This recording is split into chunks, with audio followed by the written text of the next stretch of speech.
Kapal-kapal perang ini bukanlah milik TNI Angkatan Laut, melainkan milik TNI Angkatan Darat yang beroperasi di bawah Satuan Angkutan Air Pusat Perbekalan Angkatan Darat. Tidak tanggung-tanggung, Satuan Angkutan Air ini memiliki 14 kapal perang berbagai ukuran. Jumlah ini belum termasuk alat angkut air lainnya seperti kapal komando, hovercraft, kapal rawa, hingga perahu karet. Bahkan dalam waktu dekat, satuan ini akan menerima kapal angkut ukuran besar yang mampu menampung 8 buah tank Leopard dan dilengkapi landasan pendarat helikopter. Dimensi ini setara dengan kapal angkut tank milik TNI Angkatan Laut. Ini pertanyaan awam. Ini saya baru tahu bahwa Angkatan Darat itu punya kapal juga gitu. Ya. Bedanya dengan kapal-kapal yang di Angkatan Laut ini apa ini Pak sebenarnya? Jadi untuk Angkatan Darat memang memiliki kapal seperti Angkatan Laut, tapi kemampuan tempurnya beda. Oh, oke. Jadi kemampuan tempurnya beda, kalau kemampuan angkutnya itu sama.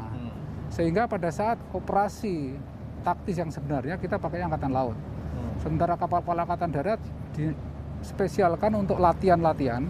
Kemudian untuk pengangkutan personil, material maupun Logistik gitu ya. Logistik pada saat kondisi aman.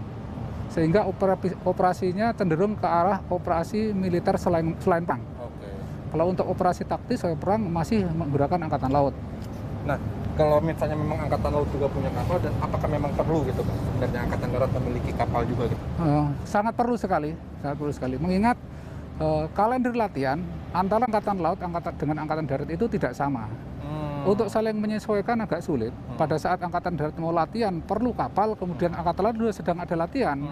Itu kadang-kadang terkendala. Dengan adanya kita punya sendiri, kita kapan saja mau latihan, kita bisa laksanakan dengan baik. Kalau misalnya ada permintaan logistik dari misalnya katakanlah Koramil di pulau mana begitu. Betul. Selain kapal perang, Satuan Angkutan Air ini juga bertanggung jawab memelihara sejumlah alat perbekalan TNI AD, seperti misalnya tenda peleton dan dapur mobil lapangan.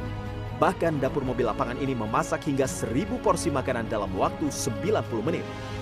Yang pertama kita melihat satuan ini baru dinaikkan grade-nya, yang semula dipimpin oleh Letnan Kolonel, sekarang dipimpin oleh Kolonel. Ini adalah reorganisasi baru karena kita lihat tadi dengan kita melihat orientasi dengan alutsista yang ada yang dimiliki oleh Satuan Angkatan Air ini, kita melihat begitu besar.